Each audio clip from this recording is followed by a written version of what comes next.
आपण त्याला तोंड दिलं पाहिजे आणि आपण अशा प्रकारे आपण केलं पाहिजे.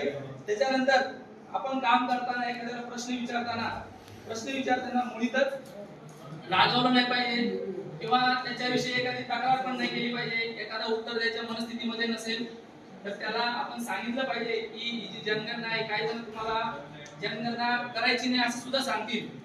त्यावेळी आपण त्याला पटवून दिलं पाहिजे की हे जे जनगणना आहे ही आपल्या देशाच्या पॉलिसीज ज्या आहेत, पॉलिसी तयार करण्यासाठी याचा उपयोग होतो.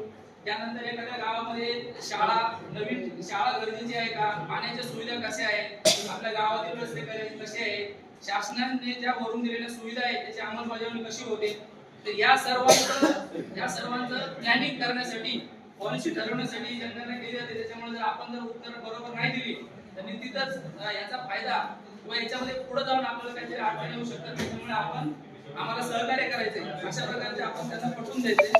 त्याच्यानंतर काही लोक तुम्हाला सांगतील की याचा आम्हाला फायदा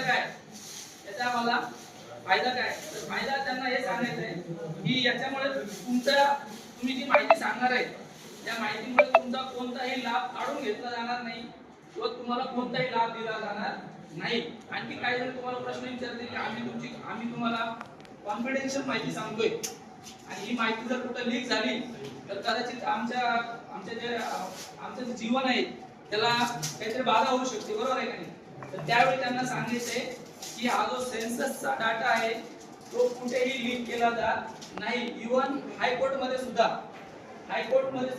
हा डाटा शो केला जात नाही. आणि हा डाटा आपण पण ज्यावेळी जनगणनेसाठी आपण जाणार आहे तर कुठेही एखाद्या नोंदी करून घ्यायच्या नाहीये, कुठेही त्यानंतर फोटो काढून घ्यायचे नाहीये. तर असं काही करायचं नाही. असं जर काही केलं तर कदाचित आपल्याला पुढे जाऊन त्रास होऊ शकतो, कारण ही जी सर्व माहिती आहे ती पूर्ण कॉन्फिडेन्शियल राहणार आहे आणि याचा कुठेही दुसरीकडे वापर केला जात नाही. त्याच्यामुळे माहिती सांगणाऱ्यांना सांगून द्यायचे की तुमच्या या माहितीचा तुम्हाला काही त्रास होणार नाही, कुठेही तुमची माहिती डिक्लेअर केली जाणार नाही, कोणालाही माहिती दिली जाणार नाही. त्यानंतर बघा आणि याचा उपयोग काय होतो, जर एखाद्याने विचारलं तुम्हाला याचा उपयोग काय, तर मी निश्चितच सांगितलं की जे भविष्यातील पॉलिसी ठरवण्यासाठी होतो.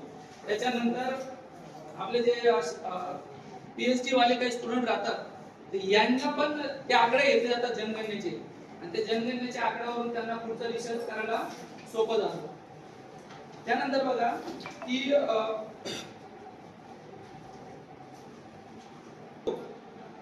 त्यावेळी त्यांना डायरेक्टली